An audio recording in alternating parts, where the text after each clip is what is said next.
তো বৃত্তের ক্ষেত্রে আসলে বৃত্তে দুই রকমের ইকুয়েশন হয়, একটা হচ্ছে স্ট্যান্ডার্ড ইকুয়েশন আর একটা হচ্ছে জেনারেল ইকুয়েশন। ওকে, তো স্ট্যান্ডার্ড ইকুয়েশন যেটা হচ্ছে যদি কোনো একটা বৃত্তের কেন্দ্র অর্থাৎ সেন্টারকে যদি আমি বলি, যদি সেন্টার হয় এইচ আর কে, আর রেডিয়াস যদি হয় আর, রেডিয়াস যদি হয় হচ্ছে আর, তো তখন বৃত্তের যে সূত্রটা আমরা পাই, সমীকরণটা পাই, এটা হচ্ছে x minus h whole square plus y minus k whole square সমান সমান আর স্কোয়ার। এই সূত্রটা মোটামুটি আমরা সবাই জানি, খুবই কমন একটা সূত্র, খুবই সহজ একটা সূত্র। এটা হচ্ছে মেইন সূত্র, অনেক সময় ডিরেক্টলি বলে দেয় যে হচ্ছে রেডিয়াস দেওয়া আছে, সেন্টার দেওয়া আছে, তাহলে সেই বৃত্তের সূত্র কি হবে, বৃত্তের সমীকরণটা কি হবে, তখন হচ্ছে এটা হবে। ওকে, আর বৃত্তের যে জেনারেল ফর্মুলাটা সেটা আমরা জানি, এটা হচ্ছে মেইন ফর্মুলা, এটা হচ্ছে স্ট্যান্ডার্ড ফর্ম। আর যে বৃত্তের যে জেনারেল ফর্মুলা সেটা হচ্ছে আমরা সবাই জানি যে x square plus Y square plus 2 g f, sorry,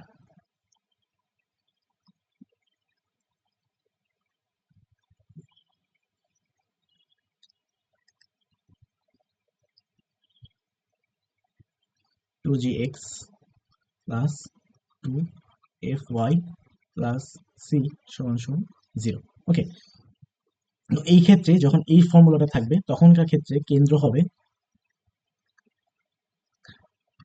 minus g and minus f. Okay, তখন কেন্দ্র হবে হচ্ছে মাইনাস জি মাইনাস এফ, এবং রেডিয়াস বা আর হবে root over g square plus f square plus c, sorry, my bad,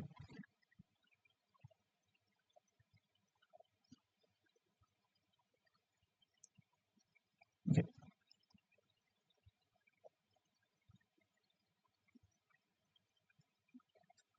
minus c. তো আমরা যদি একটা উদাহরণ দেখি, ধরা যাক কোনো একটা সার্কেল আছে যার সমীকরণ হচ্ছে X square plus Y square plus plus 2 G বাদ চলে গেছে, 2x প্লাস 4y। এখানে দেখা যাচ্ছে এক্স এর সাথে, ঠিক আছে, এক্স এর সাথে যেটা থাকবে যদি আমাকে কেন্দ্র বের করতে বলা হয় বা সি সেন্টার বের করতে বলা হয়, তো এটাকে আমাদের খেয়াল রাখতে হবে, আমরা সহজে শিখে নেব কেন্দ্র বের কিভাবে করতে হয়। যখন সূত্রটা দেওয়া থাকবে, মানে সমীকরণ দেওয়া থাকবে, তখন আমরা এক্স এ আমরা যে বুঝতে পারছি যেখানে সিঙ্গেল এক্স থাকবে সেখান থেকে আমি জিটা পাবো, আর সিঙ্গেল ওয়াই থাকবে সেখান থেকে আমি এফটা পাবো। তো এই সিঙ্গেল এক্স এর সাথে যে সহগটা আছে, এই সহগটাকে যদি আমি -2 দিয়ে ভাগ করি, তাহলেই সেটাই হবে হচ্ছে আপনার মাইনাস জি এর মানটা। ওকে, অর্থাৎ কেন্দ্রের যে ভুজ হবে সেটাই হচ্ছে এখানে মান। তো এখানে হচ্ছে দেখা যাচ্ছে এখানে এক্স এর সাথে সহগ হচ্ছে 2, 2 কে আমি -2 দিয়ে ভাগ করবো, ঠিক আছে, -2 সবকিছুকেই, এক্স এর সাথে যে সহগটা থাকবে তাকেও -2 দিয়ে ভাগ করবো, এবং ওয়াই এর সাথে যে সহগটা থাকবে তাকেও -2 দিয়ে ভাগ করবো, এবং -2 দিয়ে ভাগ করার পর যে অ্যান্সারটা পাবো সেটাই হচ্ছে আপনার কেন্দ্রের ভুজ এবং কেন্দ্রের কোটি। ওকে, তো এইটাকে -2 দিয়ে ভাগ করলে অ্যান্সার আছে -1, এটা হচ্ছে কেন্দ্রের ভুজ। আর 4 কে 2 দিয়ে -2 দিয়ে ভাগ করলে হয় -2। ওকে, তো এটা হচ্ছে কেন্দ্রের কোটি। তো এইভাবে হচ্ছে আমরা কেন্দ্রে ভুজ কোটি সহজে বের করতে পারবো, জাস্ট এক্স এর সহগটাকে -2 দিয়ে ভাগ এবং ওয়াই এর সহগটাকে -2 দিয়ে ভাগ করলে আমরা এটা বের করতে পারবো। আরেকটা জিনিস অবশ্যই খেয়াল রাখতে হবে, একটা সমীকরণ দেখে আপনি কখন বুঝবেন যে এটা বৃত্তের সমীকরণ, তখনই হবে যেখানে যখন এক্স আর ওয়াই এর মানটা, এখানে এক্স এর সহগ আর ওয়াই এর সহগ, এখানে সহগটা সেম হবে, অর্থাৎ আইদার এখানে কোনো সহগই থাকা যাবে না, অর্থাৎ 1 আছে, বা এখানে থাকতে হলে 3 থাকতে পারে, ঠিক আছে। যাই হোক না কেন, এই দুই ক্ষেত্রে এক্স স্কোয়ার এবং ওয়াই স্কোয়ার এই দুইটার সাথে সহগ যেটা থাকবে সেটা অবশ্যই একই থাকবে। আর যখন একই থাকবে তখন কিন্তু আপনি ডিরেক্টলি এরকম সিটা বের করতে পারবেন না। এই সমীকরণের ক্ষেত্রে যখন আপনি সিটা বের করতে যাবেন, তখন আগে অবশ্যই এই সমীকরণটাকে এই মানে যে জেনারেল ফর্মুলা আছে সেই জেনারেল ফর্মুলার আকারে নিয়ে আসতে হবে। তো এখানে কিন্তু এক্স স্কোয়ার এবং ওয়াই স্কোয়ার এই দুইটার সাথে কোনো সহগ ছিল না। তো আপনি যখন এখান থেকে সি এর মানটা বের করবেন তখন এর সাথেও কিন্তু কোনো সহগ রাখা যাবে না। তো আগে সবাইকে এই 3 দিয়ে ভাগ করে দিতে হবে, যেহেতু এই দুইটার সাথে 3 আছে। আর যখন 3 দিয়ে ভাগ করবো তখন এক্স এর সহগ হয়ে যাবে হচ্ছে 2/3, 2/3। এই 2/3 কে তখন আমি আবারও -2 দিয়ে ভাগ করব।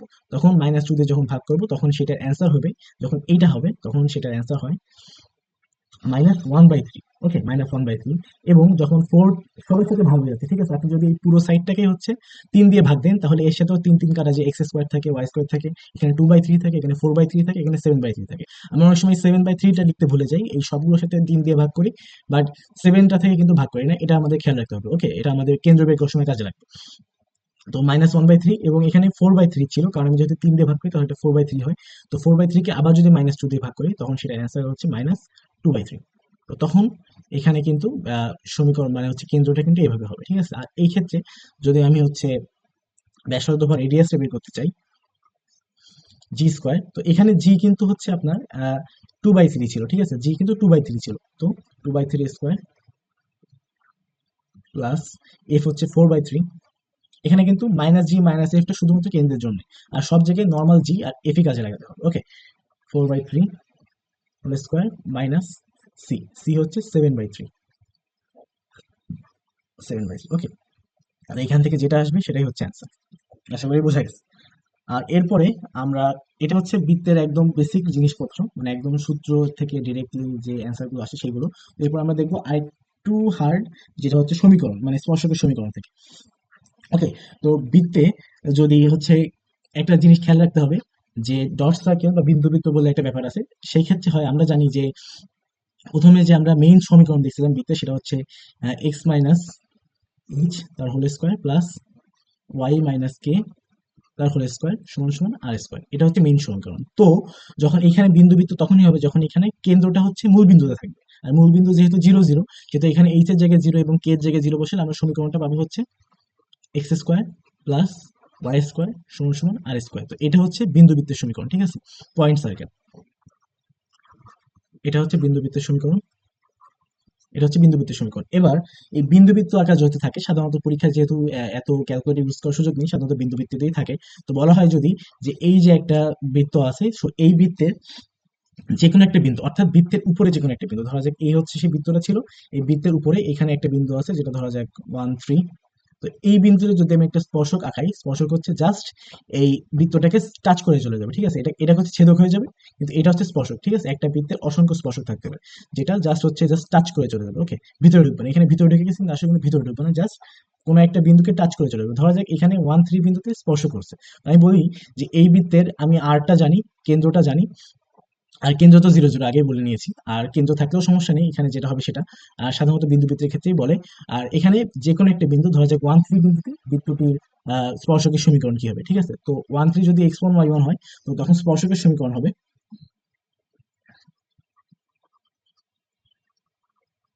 স্পর্শক বা ট্যানজেন্ট, স্পর্শকের সমীকরণ হবে, আমি এই সবগুলো ট্রান্সলেশন দিয়ে দিব। ট্যানজেন্টের সমীকরণ হবে x x1 plus y y1 সমান সমান আর স্কোয়ার, যেখানে x1 আর y1 হচ্ছে ওই বৃত্তের উপরে যে কোনো একটা বিন্দু, ঠিক আছে, বৃত্তের উপরে যে কোনো একটা বিন্দু। আর সাধারণত সূত্র আসে না, তো এখান থেকে আরেকটা জিনিস আসতে পারে, ধরা যাক কোনো একটা বৃত্তের বাইরে একটা বিন্দু আছে আর এখানে একটা বৃত্ত আছে। তো এখান থেকে আমি দুইটা স্পর্শক আঁকতে পারবো, ঠিক আছে। এখান থেকে আমি দুইটা স্পর্শক আঁকতে পারবো, এখান থেকে দুইটা স্পর্শক আঁকতে, এই একটা স্পর্শক যাবে, এই একটা স্পর্শক যাবে। ওকে, আর এটা হচ্ছে সেই কেন্দ্র।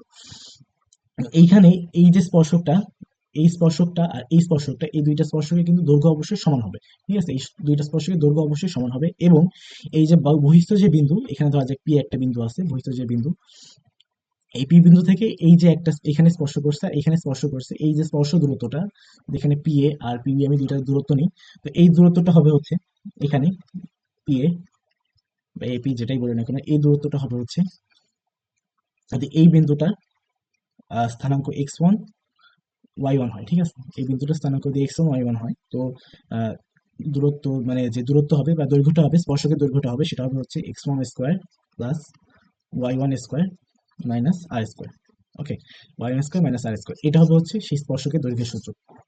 ওকে, এটা হবে হচ্ছে সেই স্পর্শকের দৈর্ঘ্যের সূত্র। এখান থেকে মোটামুটি এই ধরনের কোশ্চেনই আসে। ধরা যাক যে কোনো একটা কোনো একটা বৃত্ত আছে, কোনো একটা বৃত্ত আছে, সেই বৃত্তটার সমীকরণ হচ্ছে X square plus Y square সমান সমান 25 25। আর যে কোনো একটা বিন্দু, বহিস্থ বিন্দু, সেই পিটা হচ্ছে 7 1 বা কিছু একটা হবে। ওকে, তো তখন এই যে এপি দূরত্ব, এপি বা বিপি, আপনি যেটাই বলেন না কেন, দুটো দূরত্বই সেম হবে এখান থেকে, ঠিক আছে। এপি বা বিপি যে দূরত্বই বলেন না কেন, সেটা হবে হচ্ছে 7 স্কোয়ার, অর্থাৎ এক্স স্কোয়ার 49 প্লাস 1 - 25। ওকে, তো এখান থেকে 49 50 - 25 অর্থাৎ 25 রুট করলে হবে হচ্ছে 5 5 একক। ওকে, অ্যান্সার হবে হচ্ছে 5 ইউনিট বা 5 ইউনিট। আরেকটা জিনিস যেটা হচ্ছে সি এখান থেকে বৃত্তের ক্ষেত্রে সাধারণত আসে না, এটা সাধারণত পরাবৃত্তর ক্ষেত্রে আসে, যে হচ্ছে স্পর্শক হওয়ার শর্ত কি। ওকে, তো বৃত্তের ক্ষেত্রে বলা যায়, বৃত্তের ক্ষেত্রে সাধারণত ডিরেক্টলি এটাই বলা যায় যে স্পর্শক হওয়ার শর্ত হবে হচ্ছে যখন বৃত্তের কেন্দ্র হতে যে স্পর্শকের উপর দৈর্ঘ্য, মানে দূরত্ব, লম্ব দূরত্ব। ওকে, যদি এ একটা বৃত্ত হয়, এখানে হচ্ছে সেই কেন্দ্র, আর এখানে ধরা যায় একটা স্পর্শক আছে, তো এইখান থেকে এই বৃত্ত থেকে এই স্পর্শকের উপর এটা হচ্ছে সেই ব্যাসার্ধ বা আর, আবার এটাই হচ্ছে এই বৃত্তের কেন্দ্র থেকে স্পর্শকের উপর লম্ব দৈর্ঘ্য। ঠিক আছে, তো এখানটায় ও, আর ধরলাম এই স্পর্শবিন্দু হচ্ছে এ, স্পর্শবিন্দু এ। কি হয়েছে?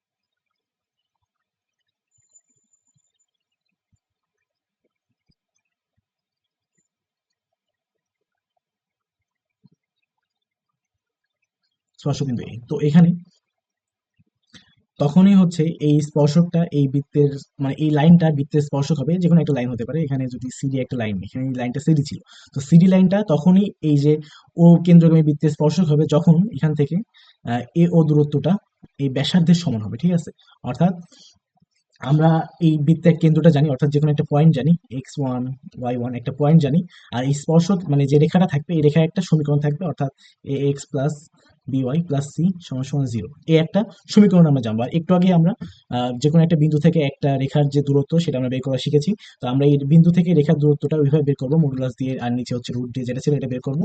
আর এখান থেকে এই বৃত্তের যে আরটা, সেই আরটা দেওয়া থাকবে, বা এই বৃত্তের একটা সমীকরণ দেওয়া থাকবে, এই সমীকরণ থেকে আমরা কিভাবে ব্যাসার্ধ বের করতে হয় এটা আমরা শিখে গিয়েছি, তো সেখান থেকে আমরা আর বের করবো। এখানে যদি দেখা যায় এই সাইডটা এই সাইডটা দুটো সমান, তখন বলা যাবে যে এই যে একটা রেখা, এই রেখাটা হচ্ছে এই বৃত্তের একটা স্পর্শক বা ট্যানজেন্ট। ঠিক আছে, তো এই বৃত্ত থেকে মূলত এই ধরনের কোশ্চেন গুলো আসে।